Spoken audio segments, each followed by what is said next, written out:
noite, pessoal. E aí, tudo bem com vocês? Vamos continuar aqui nossa disciplina, né?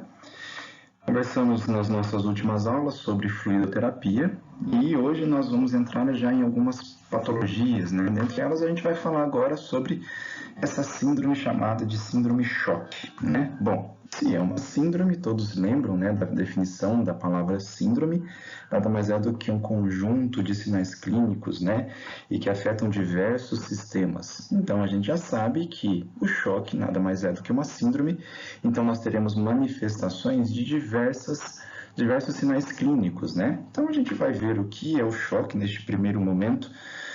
Nesta aula de hoje, nós veremos o que é o choque, né? E quais os tipos de choque que vão acometer os nossos pacientes. Então, tá aqui, né? Definiçãozinha de choque. O que é o choque?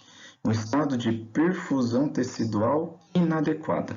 Se eu tenho uma perfusão tecidual inadequada, logicamente, o que está faltando nos nossos tecidos, né? O que está faltando nas nossas células é o oxigênio, óbvio, e logicamente também está faltando energia, né? Está faltando nutrientes, tá?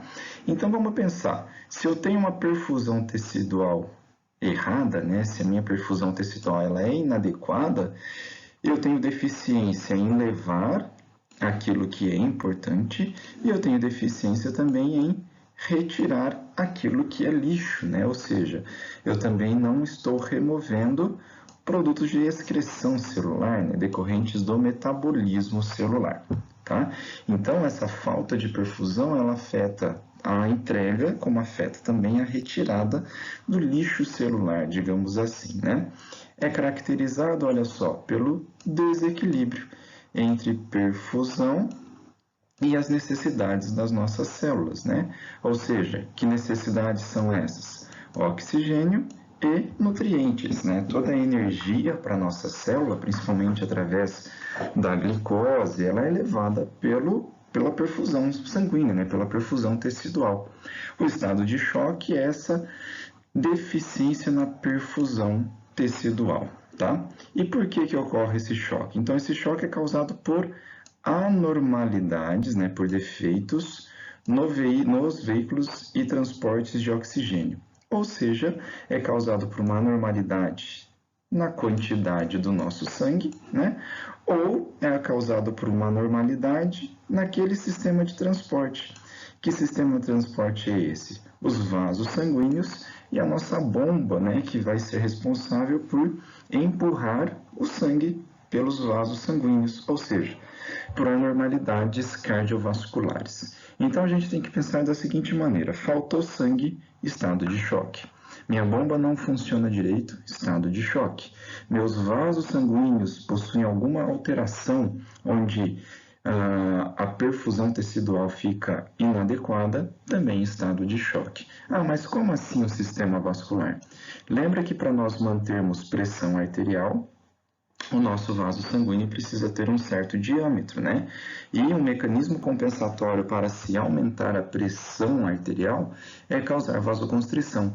Imaginem agora que os nossos vasos sanguíneos estão todos dilatados.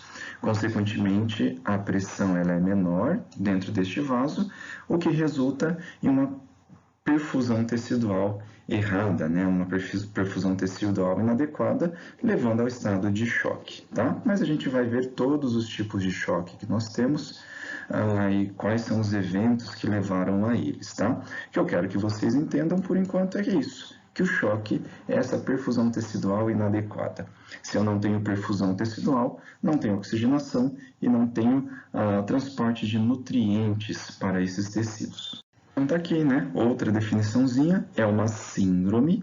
Então, se a gente já comentou no comecinho da aula que é uma síndrome, mas caso vocês ainda tenham dúvidas, procurem, né, nas aulas lá de semiologia que a gente falou o que é uma síndrome, né? É uma síndrome caracterizada pelo quê? Pela falta de perfusão dos nossos tecidos, certo? Então, se eu não tenho perfusão tecidual, não tenho oxigenação e não tenho entrega de nutrientes, não é isso?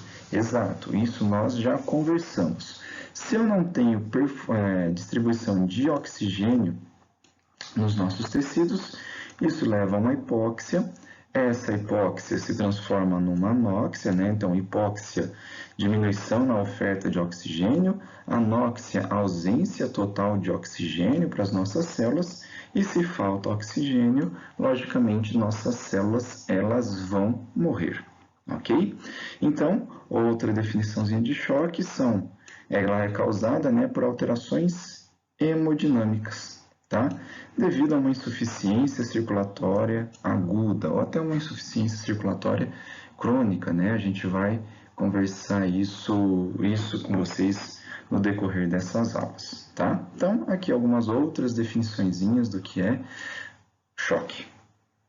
Novamente, né, aqui mais do mesmo que a gente já está conversando, uma distribuição reduzida ou anormal do fluxo sanguíneo, consequentemente, leva a uma liberação inadequada de oxigênio e nutrientes para os tecidos.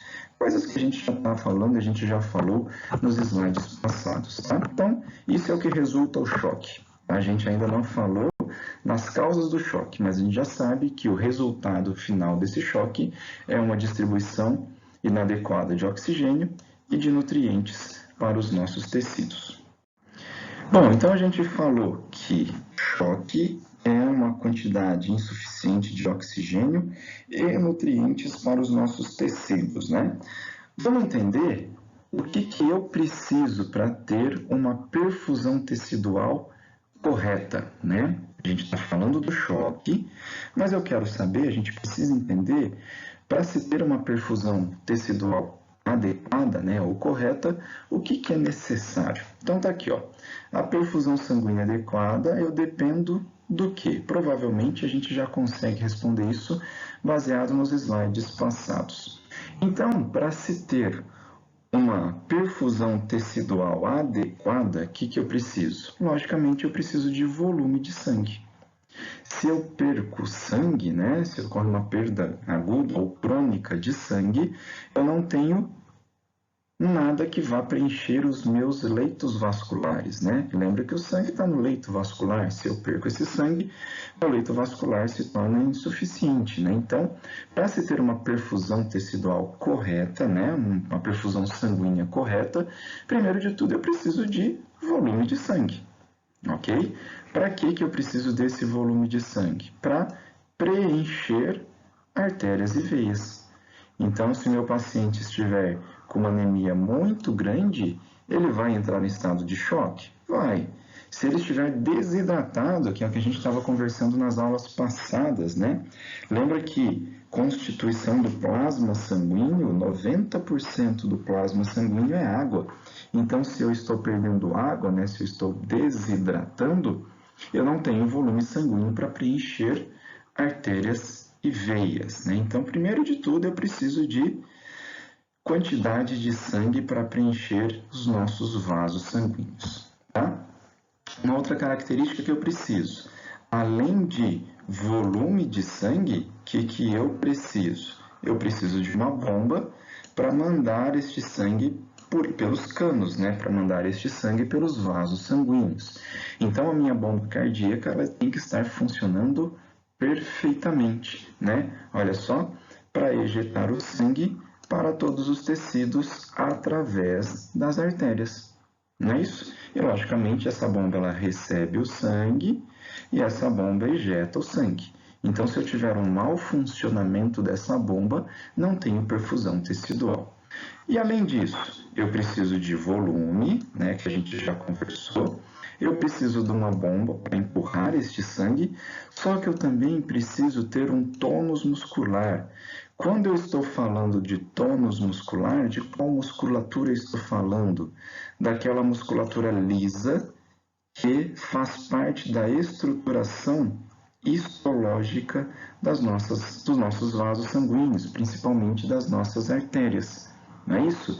Vamos pensar da seguinte maneira. Meu vaso sanguíneo está com este diâmetro. Se ocorrer uma contração dessa musculatura lisa, o que acontece com o meu vaso sanguíneo? Ele vasocontrai, não é isso? Ocorre uma vasoconstrição. Tendo essa vasoconstrição, aumenta a pressão arterial, não é isso? E, consequentemente, melhora a perfusão do tecido. Tá? Então, quando eu falo em tônus muscular, eu estou falando naquela musculatura lisa do leito vascular, ou seja, aquela musculatura lisa das minhas artérias. Para isso, se eu tenho esse tônus muscular, eu tenho uma distribuição perfeita de sangue para os tecidos. Então, agora a gente começa a pensar da seguinte maneira. Se o choque é uma perfusão tecidual inadequada, né?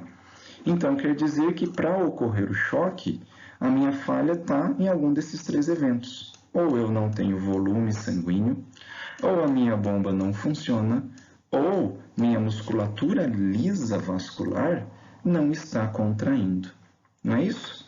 Se choque é uma perfusão tecidual inadequada, quer dizer que para se ter o choque, ou o meu problema está no volume, ou o meu problema está na bomba, ou o meu problema está no tônus muscular da musculatura lisa vascular. Ok? E aí a gente consegue raciocinar em cima da fisiopatogenia do choque, certo? Então aí nós iremos falar, né, sobre os tipos de choque que nós temos. Choque hipovolêmico, né? O próprio nome já está falando, se é hipovolêmico, o que está faltando? Volemia, né? Então eu não tenho fluxo sanguíneo. Ou eu perdi sangue, né? O sangue total, ou eu perdi plasma, eu perdi... Enfim, mas eu perdi líquido, consequentemente eu teria um choque hipovolêmico. Um choque cardiogênico, aquele choque onde a bomba não funciona, não é isso? Onde a própria bomba não funciona. Então tá aqui, ó.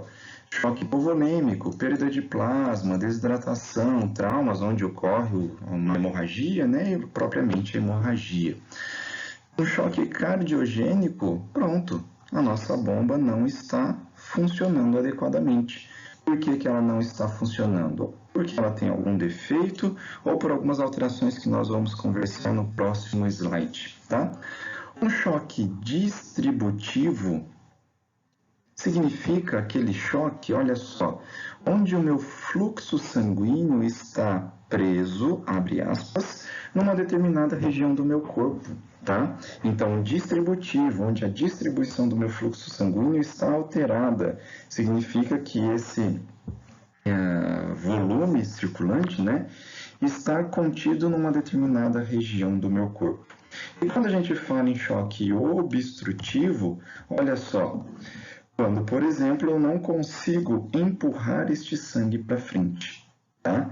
Exemplo aqui a gente tem um aumento de pressão intrapericárdica, intratorácica ou uma embolia pulmonar. Não é a mesma coisa do que um choque cardiogênico, tá? No choque cardiogênico, a bomba, ou seja, o próprio coração não está funcionando corretamente, tá? No choque obstrutivo, eu tenho alguma patologia que impede do sangue ser empurrado para frente, né? Como, por exemplo, se a gente pensar aqui no aumento de pressão intrapericárdica. Lembra que nós temos o coração, que é aquela nossa bomba, e ao redor desse coração, o que nós temos? Um saco, chamado de pericárdio, né? Então, entre o coração e esse saco, nós temos uma cavidade, né? Uma cavidade pericárdica. E essa cavidade ela é contida por uma quantidade mínima de líquido para evitar o atrito, né, do coração com outras estruturas durante o seu movimento, durante contração e relaxamento. Imaginem agora que eu tenho um monte de líquido nesse espaço, chamado de espaço pericárdico, né, nessa cavidade, e esse líquido está empurrando, né, está apertando o coração.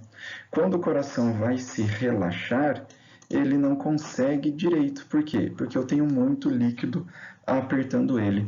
Se ele não se relaxa, ele não se enche de sangue, consequentemente ele não consegue empurrar esse sangue para frente, né? Então eu tive alguma situação que obstruiu esse fluxo sanguíneo, né? Ou obstruiu a perfusão tecidual. Aqui nesse caso não há uma falha no coração propriamente dita, né? Eu tenho um problema fora desse coração que está evitando, né, que está dificultando que ele se encha de sangue. É isso que a gente chama de choque obstrutivo, tá? Então, é sobre esses tipos de choque que a gente vai conversar, tá? Um choque hipovolêmico, um choque cardiogênico, um choque distributivo e um choque obstrutivo, certo? Então, começando a falar sobre os tipos de choque, né, estamos começando a falar do choque hipovolêmico, né? O próprio nome já diz, eu tenho uma diminuição de volemia. Vamos começar olhando aqui, ó, essa imagem aqui do lado.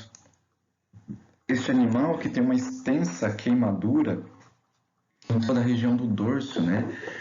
Isso pode acontecer se o animal vai para a cirurgia, o colchãozinho térmico fica muito quente e escorre líquidos, né, para essa região dorsal. Então, logo após a cirurgia, né, ocorre a alteração e essa queimadura fica exposta, né? Notem que toda a pele do animal na região dorsal está queimada. Consequentemente, nesse processo de lesão da pele, né, da epiderme, o que ocorre? A gente começa a perder plasma sanguíneo. Não é isso? Ou seja, aquela parte líquida do sangue, ela começa a se perder. Todo machucado, vocês já tiveram, né? Sempre sai aquela, abre aspas, aguinha, não é isso? Ou seja, isso é o plasma sanguíneo que está sendo perdido, não é isso? E se eu perco plasma sanguíneo, né, o que acontece com o meu sangue? Ele começa a ficar mais espesso, começa a ficar mais viscoso. Se ele fica mais viscoso, dificulta a sua circulação, consequentemente dificulta a perfusão tecidual, né? Então perdemos líquido e perdemos essa capacidade do líquido perfundir os tecidos, né? Outra situação, então, aqui nós estamos falando por hipovolemia por perda de volume plasmático. Nós não estamos perdendo hemácias, tá? Nós estamos perdendo plasma sanguíneo, tá? Na obstrução intestinal, o que acontece também? Obstruir fluxo venoso, aumenta a pressão naquela rede de capilares e extravasamento desse líquido para as paredes e para a luz intestinal. Então, a nossa parede do intestino ela fica mais espessa porque nós temos um edema localizado ali no local e eu começo a perder também esse plasma, né, para o intestino, para a luz intestinal. Consequentemente, o animal vai apresentar diarreia, tá? Então, aqui situações de choque hipovolêmico, tá? Outras situações que vão levar a um choque hipovolêmico está aqui, né? Olha só, uma hipovolemia por desidratação. Desidratação que pode ser causada pelo quê? Por uma sudorese excessiva, logicamente, naqueles animais que suam, né? Se nós temos uma sudorese muito excessiva e não temos uma ingestão de água, nós entraremos em desidratação, né? Diarreia e vômito, olha só o que a gente está conseguindo ver aqui, ó. Diarreia e vômito num filhotinho,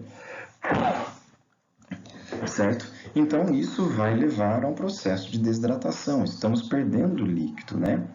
Os rins, se eu tiver alterações de rins, certo? Se eu tiver lesão glomerular, nós vamos começar a perder líquido, tá? Vocês lembram lá da fisiologia que o rim tem como função filtrar, né, concentrar a urina e reabsorver toda a água que for precisa para o nosso corpo, não é isso? Então quer dizer que ele reabsorve a água e evita jogar a água fora nas situações que forem precisas, né? Então, se os nossos rins pararem de funcionar, aqui está escrito nefrólitos, tá? Então, se nós tivermos cálculos renais que lesionem e que façam o nosso rim perder essa função, nós entraremos numa situação de desidratação, tá? Logicamente, uma ingestão inadequada de líquidos, ok? Isso é óbvio. Nosso paciente vai desidratar. E aqui está escrito, ó, desidratação da região cortical da nossa glândula adrenal. Isso é uma patologia específica, tá? Que a endocrinologia vai falar com vocês. Então, não vamos abordar muito com relação a isso agora, tá?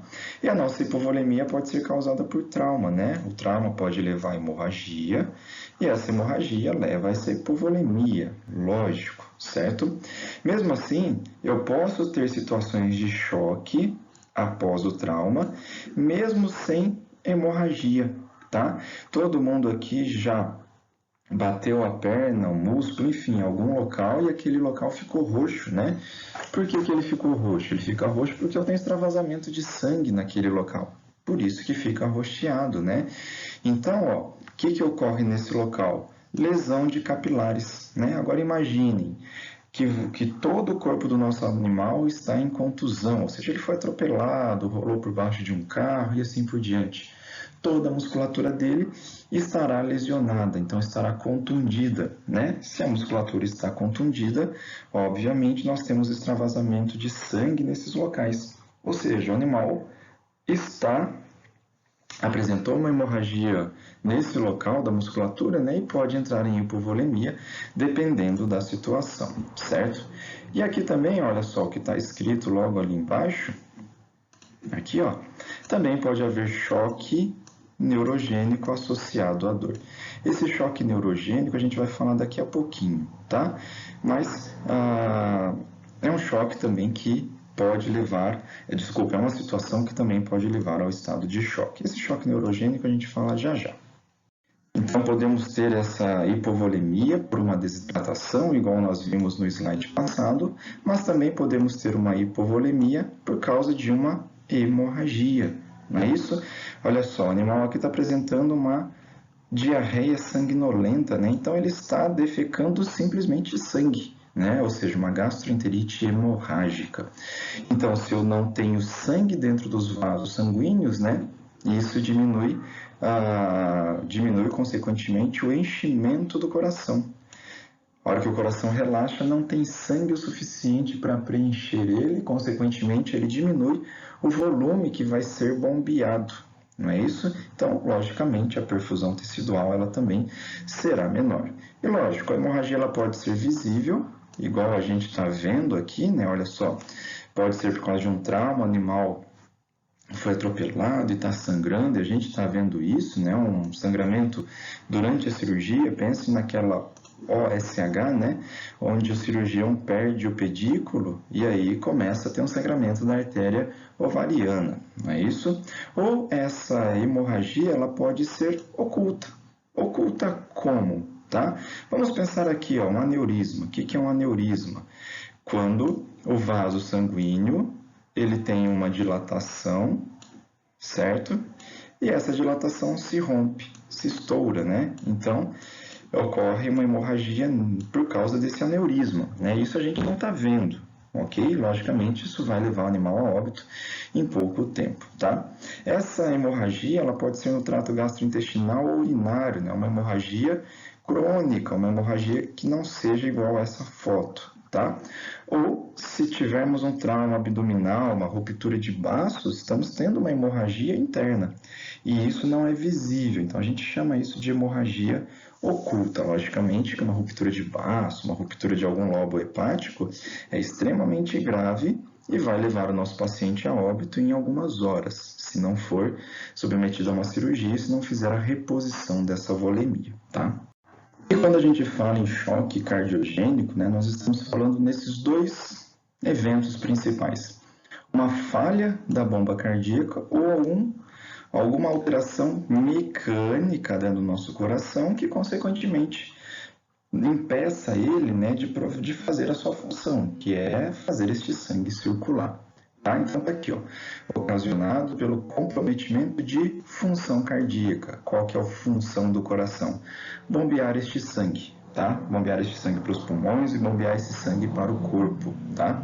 Isso pode acontecer tanto uma disfunção, né, um problema sistólica, como diastólica ou em ambas, né? Ou seja, sístole, contração, diástole, relaxamento. Então, pode acontecer alguma alteração tanto de contração quanto de relaxamento ou nas duas, tá? Vamos ver aqui qual que é a correlação, né? Esse choque cardiogênico pode estar relacionado com o quê? Quando a gente fala em falência da bomba cardíaca, olha só, miocardite. O que é uma miocardite? Uma alteração do músculo miocárdio, né? Então imagine você, que você bateu sua perna numa mesa e agora esse músculo que você bateu, né, não está funcionando direito. É a mesma coisa quando a gente fala no coração. O coração é um órgão muscular, né? Então, consequentemente, se eu tiver algum trauma, alguma lesão muscular, esse músculo não funciona corretamente. A gente pensa, por exemplo, até em doenças virais como a parvovirose, E a sinomose pode causar miocardites, né? A leishmaniose também pode levar a miocardite, tá? Uma insuficiência cardíaca ou até arritmias. Lembra que o coração ele precisa contrair e relaxar. Isso de uma forma rítmica, né? Isso de uma forma sincrônica. Se o coração tem um ritmo totalmente desregulado, né? Então ele não tem tempo para encher e nem tem tempo para esvaziar, fica tudo uma bagunça, digamos assim. Consequentemente, teremos um choque cardiogênico. E aí a gente começa a pensar da seguinte maneira: meu paciente já pode ser conhecido como um paciente cardíaco, apresentar uma arritmia e você está tratando este paciente, tá?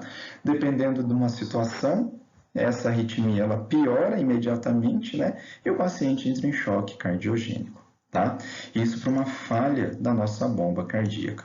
Quando a gente fala em distúrbios mecânicos, olha só, uma doença valvular aguda, ruptura daquelas cordinhas tendíneas, defeitos septais, né? Então, olha só, um defeito septal que a gente está vendo aqui, nessa imagem, lembra do septo interventricular que separa o ventrículo direito do ventrículo esquerdo. Logicamente que se meu paciente apresenta esse defeito, vai ter comunicação e de deficiência, né, em empurrar este sangue para frente, né? Vai ter mistura do sangue venoso com o sangue arterial e, logicamente, eu terei uma dificuldade de empurrar este sangue para frente. Quando a gente fala das cordinhas tendíneas, né, vocês precisam lembrar da anatomia. O que são essas cordoárias? Quem que são essas cordas tendíneas? São exatamente essas cordinhas que a gente está vendo aqui, ó.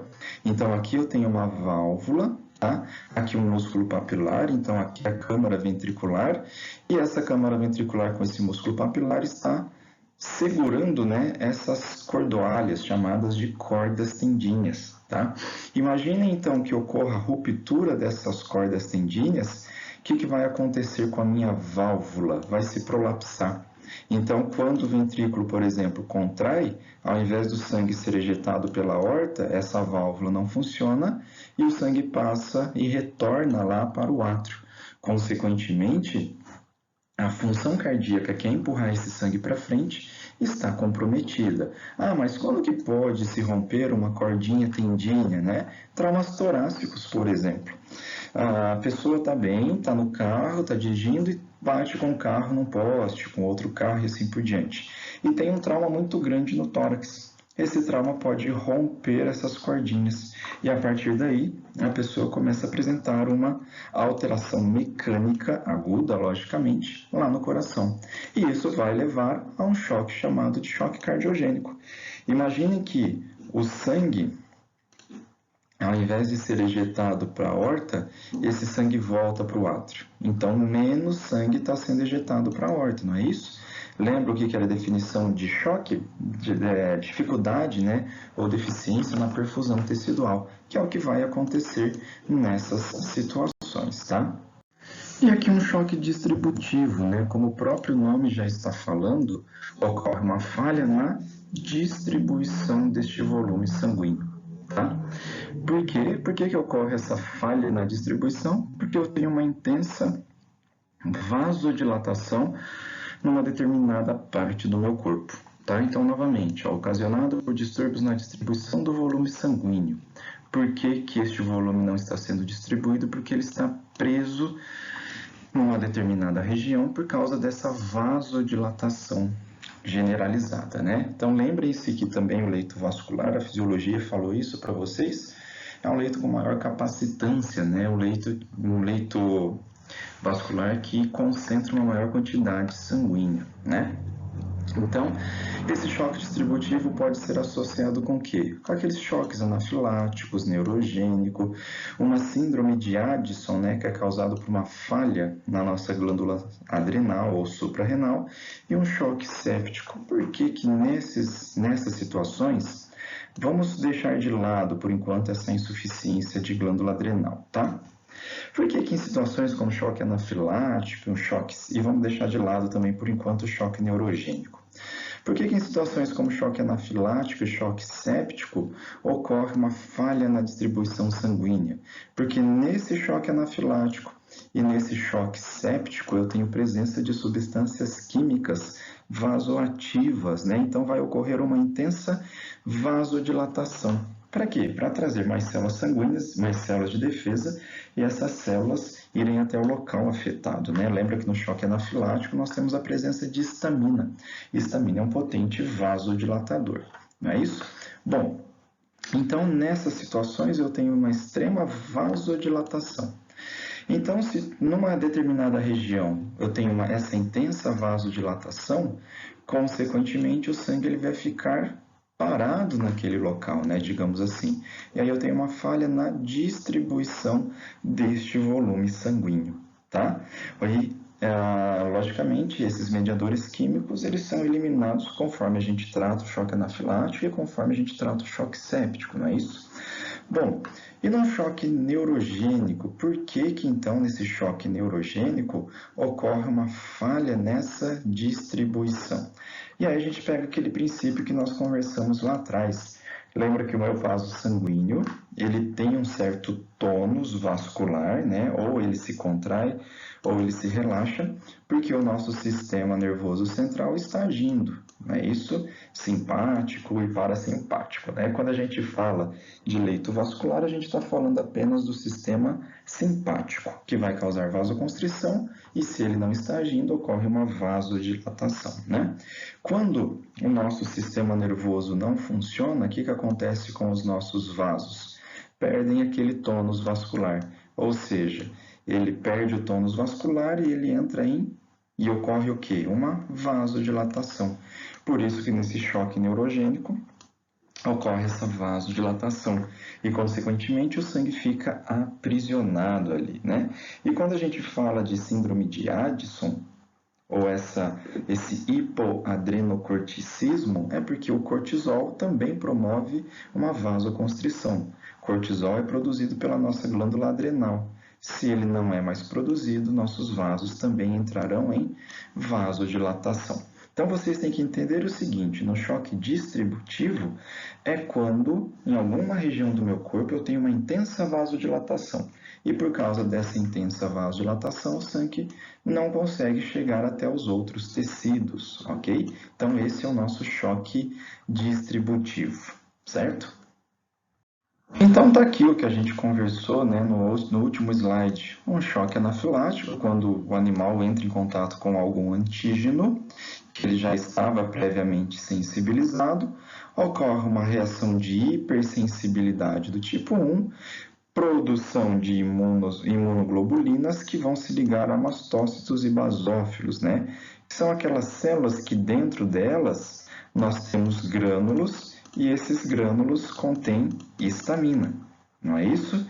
E aí, conforme essas imunoglobulinas se ligam nessas células, ocorre isso que nós chamamos de degranulação, ou seja, esses grânulos vão ser liberados, tá? E lembra o que eu falei que o que nós tínhamos dentro desses grânulos? Nada mais é do que histamina, tá? E a histamina vai causar essa vasodilatação e vai aumentar, né, a permeabilidade vascular, ocasionando edemas. Tá? Por isso, então, que o paciente pode entrar no que nós chamamos de choque anafilático. Então, olha só, ocorre uma vasodilatação. Se tem uma vasodilatação, volta menos sangue para o coração, tá? Por quê? Porque o sangue está aprisionado numa determinada região. Então, vasodilatou, vamos pensar, vamos colocar exemplos práticos, tá? Os dois membros inferiores, ou membros pélvicos, né? Ocorreu essa vasodilatação nos membros pélvicos e o sangue ficou todo aprisionado ali. Consequentemente, vai voltar menos sangue para o coração, ok? Voltando menos sangue para o coração, então, olha só, diminui o retorno venoso. Se volta menos sangue para o coração, o que diminui? O débito cardíaco. O que é débito cardíaco? Quantidade de sangue que o coração bombeia em 1 minuto, né? Então, vasodilatou, o sangue ficou lá naquele local com essa intensa vasodilatação, voltou menos sangue para o coração, diminui débito cardíaco. Diminuindo o débito cardíaco, diminui pressão arterial. certo? E, logicamente, se esse choque anafilático não for revertido, vai levar o nosso paciente a óbito, assim como qualquer outro tipo de choque, tá? Então, esse choque é causado pela liberação de histamina, né? Aqui só exemplificando, né, não é casos em choque anafilático, mas são casos que nada mais é do que uma reação anafilática, né, do que uma reação alérgica. Então, notem que toda essa região do animal ó, está inchada. Está inchada por quê? Porque teve contato com algum alérgeno, não é isso? E neste local, né, na face, o que aconteceu? Vasodilatação. Por que está inchado? Porque ocorreu uma vasodilatação e um aumento de permeabilidade vascular, não é isso? Então, aqui é tudo líquido que está aprisionado nessa região. Agora, imagine um choque anafilático generalizado, né? Consequentemente, o retorno venoso ele é diminuído, o retorno de sangue para o coração ele é diminuído. Igual a gente consegue visualizar aqui também, né? Olha só, toda a face, né? O animal provavelmente foi brincar com alguma abelha, cheirou alguma coisa que não devia, então toda a face no local onde ocorreu a picada ou o contato com esse alérgeno, né, vai ficar inchada pela liberação de histamina e pela vasodilatação. Imaginem agora que o animal, você administrou um antibiótico no animal, uma ampicilina, por exemplo, e ele teve reação alérgica a essa ampicilina. Todo o corpo do animal vai ter a liberação de histamina e vai causar essa vasodilatação e esse aumento de permeabilidade vascular. E aí sim o nosso paciente entra num choque chamado de choque anafilático. E aqui um choque neurogênico, né? O que vai acontecer nesse choque neurogênico? Aumento da capacitância vascular. Lembra que eu falei para vocês? Se os vasos sanguíneos se dilatarem, né? Ocorre uma vasodilatação generalizada, diminuição acentuada de pressão arterial, diminuição de perfusão tecidual, tá? E aí todo aquele volume que eu tenho já não é suficiente para preencher o nosso sistema circulatório, tá? Esse choque neurogênico ele acontece, olha só, por uma depressão do sistema nervoso central. Por quê? Porque meu paciente está anestesiado, né? E essa anestesia ela foi muito aprofundada, tá? Consequentemente, o nosso centro vasomotor localizado lá no tronco encefálico vai ser prejudicado. Se prejudica ou se eu deprimo esse centro vasomotor, né? Ocorre um aumento dessa capacitância, uma vasodilatação e, consequentemente, um choque neurogênico, né? Uma anestesia espinhal ou espinal que caminhou até chegar ao nosso tronco encefálico ou, logicamente, um trauma craniano, né? Que eu tive lesão desses nervos motores que saem lá do tronco cerebral. Tá? Então, isso vai causar um choque neurogênico, tá? Eu posso ter tanto uma dilatação de arteríolas, né? Uma dilatação arteriolar, consequentemente diminui o que nós chamamos de pós-carga, tá? E eu tenho também ou eu posso ter também uma dilatação venular, e aí diminui o sangue que volta para o coração, diminui o que nós chamamos de pré-carga. O resultado final de tudo isso é uma diminuição de perfusão tecidual, ou seja, esse choque chamado de choque neurogênico. O que eu preciso fazer para reverter o choque neurogênico, né? Tudo depende da situação, mas se o meu vaso sanguíneo está dilatado, eu tenho que aplicar alguma substância nele para causar uma vasoconstrição.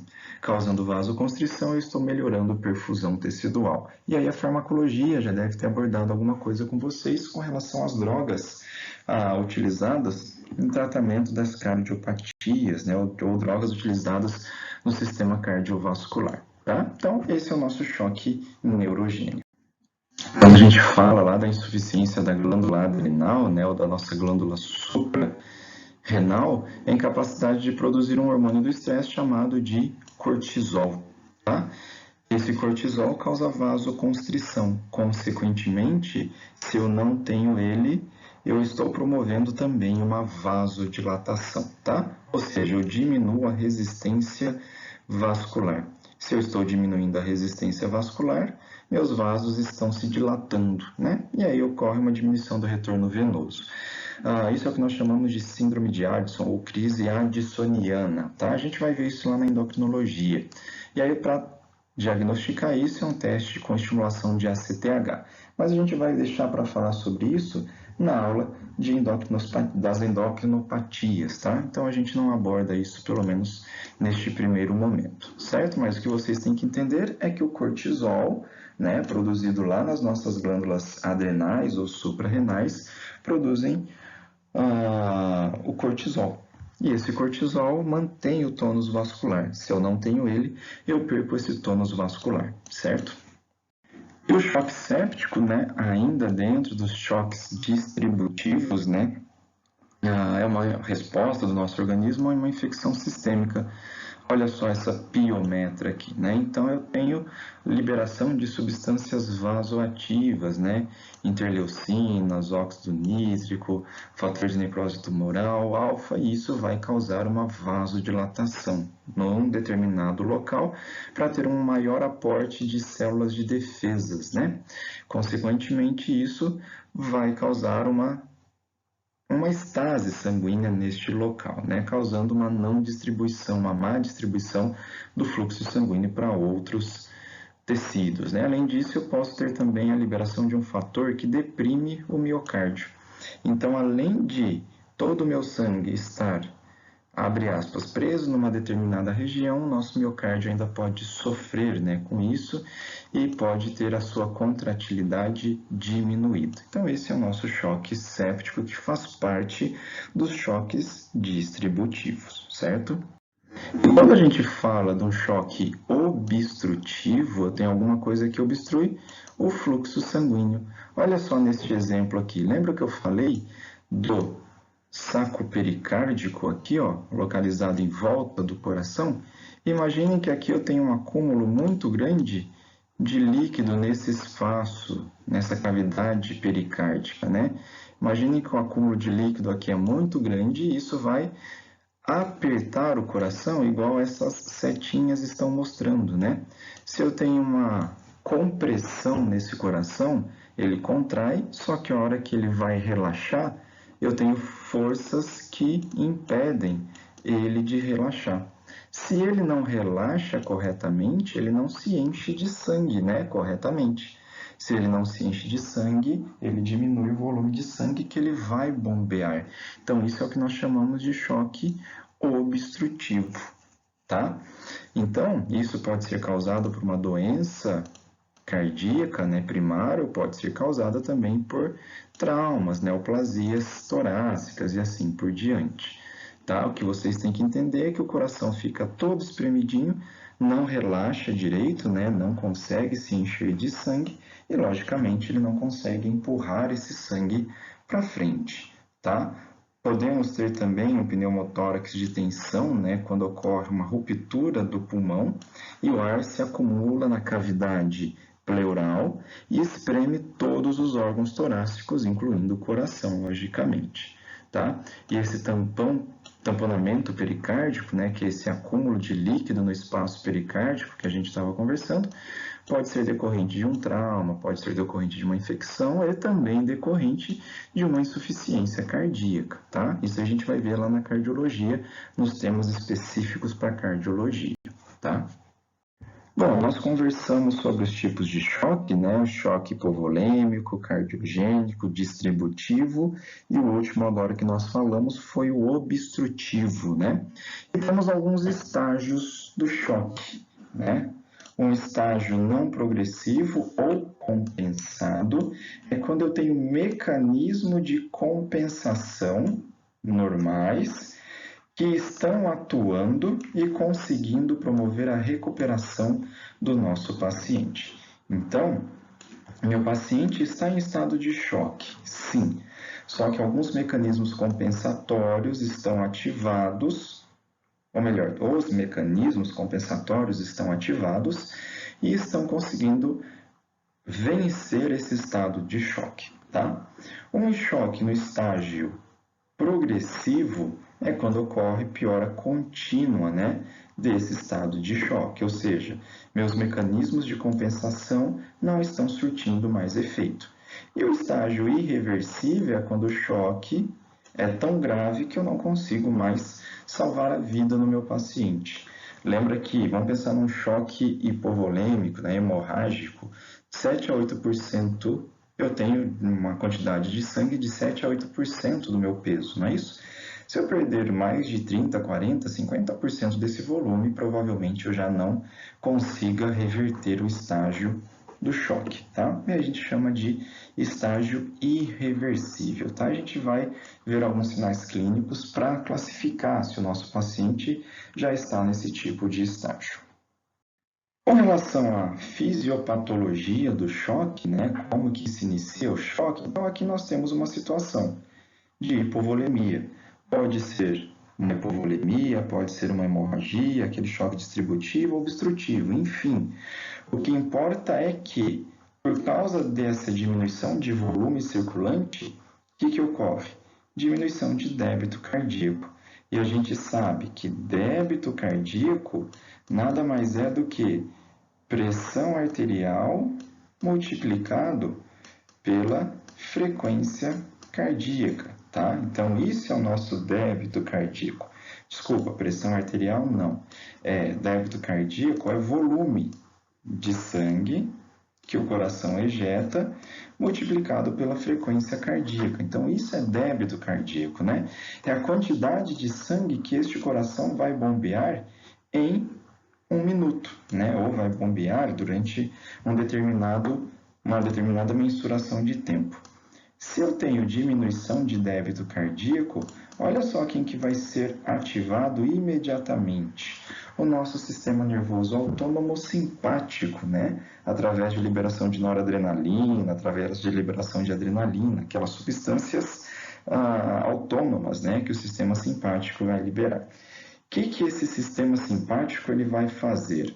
Aumentar a resistência vascular sistêmica, ou seja, vai causar vasoconstrição periférica, tá? De novo, fisiologia, anatomia, farmacologia deve ter abordado um pouco isso com vocês. Fisiologia eu tenho certeza que abordou. Que aumentando ou causando essa vasoconstrição periférica, o sistema simpático causa essa vasoconstrição periférica e causa uma vasodilatação em artérias de grosso calibre, tá? Então, eu estou tirando o sangue da minha periferia e jogando para locais mais nobres, né? Como, por exemplo, cérebro e o coração, tecido nervoso e o coração. Consequentemente, aqueles tecidos, abre aspas, menos nobres, né? Pele, trato gastrointestinal, musculatura e até o sistema renal também, eles ficam restringidos de sangue, né? Então, o meu fluxo sanguíneo é restringido, porque o fluxo de sangue está sendo desviado para aqueles órgãos mais nobres, né? Então, olha só, nesse primeiro momento eu fiz um desvio de fluxo sanguíneo. Para quê? Para manter as minhas funções vitais funcionando, tá? Então, esse é o início, né, da nossa fisiopatogenia do choque. Ativação simpática, vasoconstrição periférica, redistribuição do fluxo sanguíneo. Então, com relação ainda à fisiopatologia, né? Nessa fase inicial, nesse estágio inicial, significa que os meus mecanismos de compensação estão dando conta da falta de fluxo, né? Da falta de líquido circulante, ou enfim, de todos aqueles eventos do choque que nós já conversamos, né? Então, se tem uma diminuição de perfusão tecidual, inicialmente de uma forma muito rápida, quem que é ativado? Nosso sistema nervoso parasimpático, não é? Desculpa, simpático, sistema nervoso autônomo simpático, através da liberação de catecolaminas, né? Através de adrenalina e de noradrenalina, tá? Então, a nossa resposta neural, ela é inicial, ela é extremamente rápida, extremamente fugaz. Causa uma vasoconstrição periférica e causa um desvio, né, de fluxo sanguíneo para órgãos mais nobres. Depois, de uma maneira mais tardia, só que mais duradoura, nós temos ativação do sistema renina-angiotensina-aldosterona e liberação do hormônio antidiurético, né? E aí, caso vocês não lembrem, a gente pode abordar um pouquinho, mas a fisiologia também já abordou isso com vocês, né? Então, eu tenho uma resposta neural extremamente rápida, extremamente fugaz, e eu tenho uma resposta hormonal que ela é dada um pouquinho mais tardiamente, só que ela perdura pelo tempo que for necessário, certo? Então, consequentemente, eu tenho aumento de volume circulatório, melhora do débito cardíaco e aumenta a perfusão tecidual. Né? Por quê? Eu desviei líquidos da periferia para locais mais importantes e eu estou promovendo uma reabsorção máxima de fluidos por causa da ativação do sistema renina, angiotensina, aldosterona, que a fisiologia já falou isso com vocês, certo? Então, olha só, eu estou causando um deslocamento de fluidos para locais mais importantes, consequentemente diminuindo a pressão hidrostática naqueles locais onde ocorreu a diminuição de fluido, certo? Então, esse é o estado inicial do choque. Meu corpo está compensando a falta de volume circulante de alguma maneira. Tá? Então, isso ocorre na fase inicial. Conforme o choque ele vai progredindo, já meu sistema renina-angiotensina-aldosterona já não é mais suficiente para repor a volemia que meu animal perdeu ou está perdendo, né? E aí nós estamos para um choque já descompensado. E conforme o nosso choque vai progredindo, vai ocorrendo tudo isso agora que nós vamos mencionar, né? Conforme a volemia vai diminuindo, a perfusão tecidual vai diminuindo, olha só, eu tenho depressão cardíaca também. Por quê? Porque está faltando fluxo sanguíneo em quem? No coração. Né? Se está agora nós já não estamos mais na fase compensatória, nós já estamos evoluindo para uma fase onde não tem mais o que fazer, ou seja, já saímos da fase compensatória e estamos entrando naquela fase descompensada, né? Se está faltando fluxo sanguíneo nos meus tecidos, falta fluxo sanguíneo também nas minhas coronárias que irrigam o tecido cardíaco, não é isso? Se irriga o tecido cardíaco, falta de perfusão tecidual miocárdica, né? Meu músculo não consegue mais contrair e relaxar, ou seja, eu perco essa capacidade de contração cardíaca. Resultado disso é a diminuição ainda mais do débito cardíaco. Lembra que meu animal já está com débito cardíaco reduzido, e aqui, conforme vai progredindo, esse débito cardíaco vai piorando. Não é isso?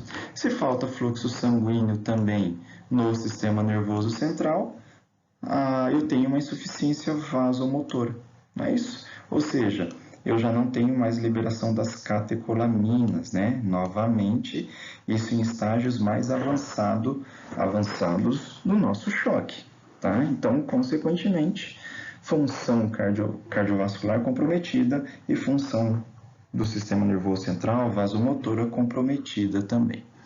Se eu não tenho fluxo sanguíneo, aqueles vasos, olha só, eu tenho um vaso de grosso calibre aqui, agora ele se ramifica, né, e forma milhares de vasos de pequenos calibres, não é isso? Então ocorre uma ramificação disso daí.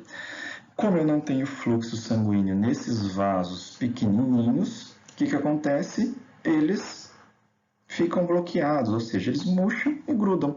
Não tem mais fluxo sanguíneo para deixar esses vasos abertos, não é isso? Sem fluxo sanguíneo, eu começo a ter uma acidose local, produção de lactato, certo? Que vai levar a uma acidose local.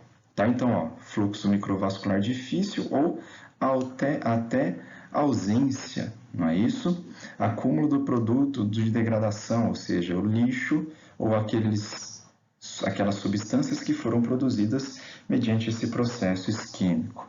Eu tenho liberação de substâncias químicas que causam aumento de permeabilidade capilar, certo? Fazendo extravasamento do pouco fluxo que eu tenho, levando a uma hipóxia também, extravasamento de líquido para o interstício, o que dificulta ou diminui ainda mais o débito cardíaco e a volemia, né? Então, isso é o que vai acontecer depois do estágio compensatório, tá, pessoal? Isso vai acontecer nos estágios mais avançados do nosso estado de choque. Conforme isso progride, né, o nosso tecido isquêmico libera toxinas, como, por exemplo, olha de novo, a nossa histamina, tá? Que vai piorar a vasodilatação, né? Eu tenho falha na função celular, como por exemplo na falha na bomba de sódio e potássio, acumulando sódio dentro da célula, o que vai fazer com que a água entre dentro dessa célula, né? Além de todas as organelas celulares ou organelas intracelulares ter a sua função totalmente reduzida, não é isso? E essa acidose tecidual local e generalizada por diminuição do metabolismo, né? Por diminuição da produção de energia, né, e acúmulo de lactato, consequentemente, tá? Então, eu estou produzindo e estou acumulando lactato no sangue, o que vai levar a essa acidose generalizada, tá? Que a gente vai ver agora nesse próximo slide, tá? Num desenho que fica fácil para a gente entender sobre isso. Então, esse é o normal na nossa célula, né? Ela produzir a energia, tá? Através da glicólise aeróbica, ou seja, eu estou utilizando oxigênio. Então, chega glicose, chega oxigênio, né? Nossa célula produz energia, tem a energia para ficar funcionando e produz energia. Isso é o que acontece naturalmente. Olha a bomba de sódio e potássio funcionando, jogando sódio para fora e colocando potássio para dentro, tá? Isso acontece naturalmente nas nossas células. Quando falta oxigênio, né? Ou seja, quando eu estou num estado de choque, não tenho uma perfusão tecidual adequada, nós entramos no estado de glicólise anaeróbica. Ok, vou produzir energia? Vou, numa quantidade muito baixa, né? Ao invés de 36 ATPs, eu estou produzindo apenas 2 ATPs, certo? Então, o que acontece? Eu tenho a produção de um substrato chamado de ácido lático, tá? A nossa bomba, ou melhor, a nossa célula não tem energia suficiente, bomba de sódio e potássio não funciona. Quem que começa a acumular dentro da nossa célula? Sódio. E aí a água do espaço intersticial vai entrar para um local onde eu tenho uma grande concentração de sódio. Consequentemente, nossa célula vai morrer por causa disso, né? Então, isso é o que acontece na falta de oxigênio, né? Na falta de perfusão tecidual, tá? Então, glicólise anaeróbica, não tem produção de energia, falha na bomba de sódio e potássio, produção de lactato, né? Produção desse ácido lático. E aí o choque se torna irreversível, né? A deterioração continua. Uma transfusão sanguínea pode restaurar a pressão arterial e o débito cardíaco inicialmente, tá? Só que às vezes uma transfusão sanguínea não é o suficiente, nós precisamos de transfusões a mais, né? O que não vai surtir tanto efeito assim, tá? Eu tenho muitos fatores destrutivos, né? Muita produção de substâncias vasoativas, de mediadores químicos, onde o débito cardíaco, se for reestabelecido, né? Através de uma transfusão sanguínea, através de uma fluidoterapia agressiva, igual nós já vimos, não vai reverter o processo, do progresso dessas alterações, né? E aí o nosso choque é irreversível e a gente não consegue mais fazer nada pelo nosso paciente. Lembra que no estágio inicial do choque, nossos mecanismos de compensação atuam para manter débito cardíaco e manter pressão arterial, né? Conforme o choque progride, esses mecanismos não são mais, não tem mais finalidade, né? Eles já não conseguem reverter essa situação. Ok? Então, pessoal, o que nós tínhamos que conversar hoje era sobre isso. Fisiopatogenia do choque, catecolamina, sistema renina, angiotensina, aldosterona e sobre os tipos de choque, né?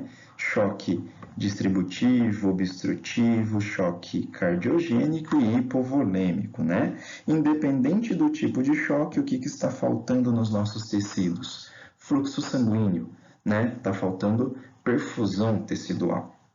E aí eu tenho a produção de substâncias como lactato, certo? Que vai modificar o pH local.